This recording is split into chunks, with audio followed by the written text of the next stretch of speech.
आज आपण पालक पनीरची भाजी बनवू। आता हे घेतलंय आम्ही अर्धा किलो पनीर। आता याचे आपण काप करून घेऊ आणि काप झाल्यानंतर आपण यांना फ्राय करू। म्हणजे या पनीरला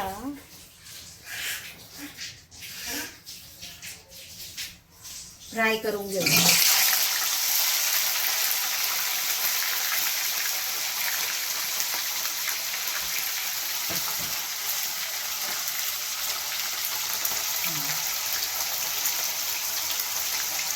फ्राय करून घेऊ।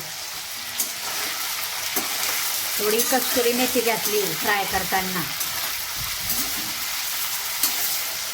2 मिनिटं फ्राय करायचे म्हणजे कडक होत नाही, ते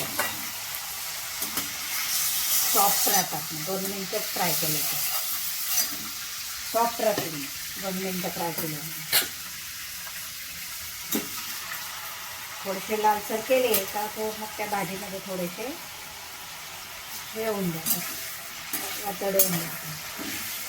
वेळ फ्राय करायचं।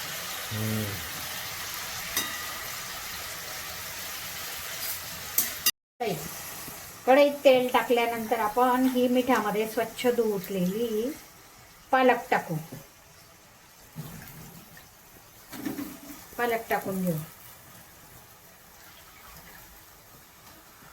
आता बघ, हिला आपण नुसते आता तेलामध्ये छान शिजवून घेऊ।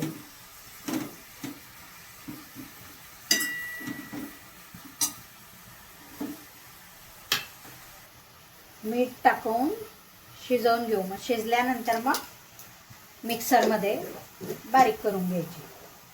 आता हिला 15 मिनिटं शिजू दे।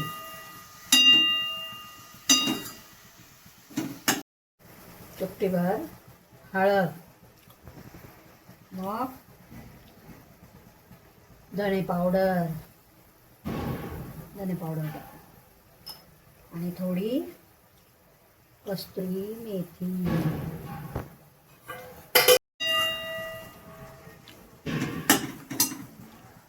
आता आपण कांदा टमाटा चिरून घेतला, याची प्युरी करून घेऊ मिक्सरमध्ये। आता मिक्स करून घेऊ। टमाटा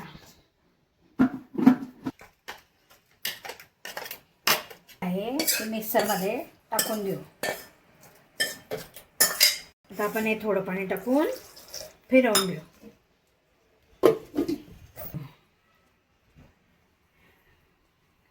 हे आपलं तयार झालं पालक पनीरचं साहित्य। आता आपण कांद्याची टमाट्याची प्युरी टाकून घेऊ। कांदे टमाट्याची प्युरी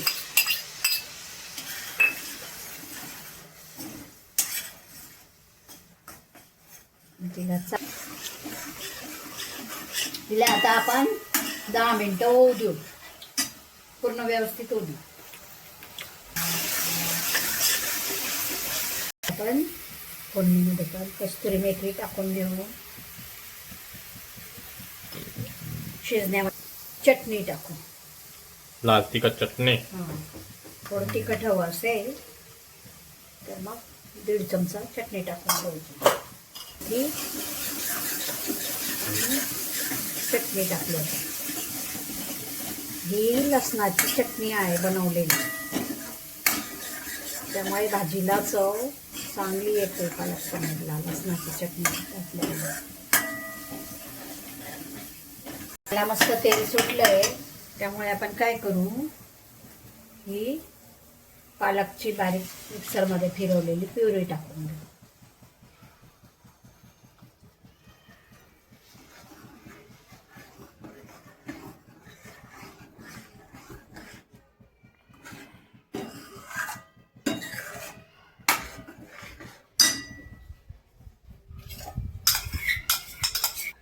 नाही रे, अजून पूर्ण करायची ना।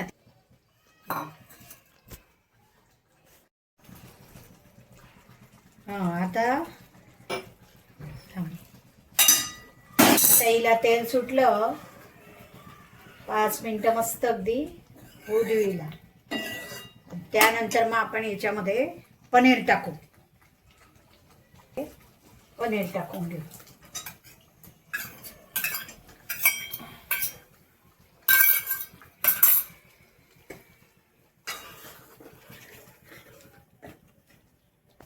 हिला 5 मिनिटं आपण चांगली व्यवस्थित शिजवून घेऊ.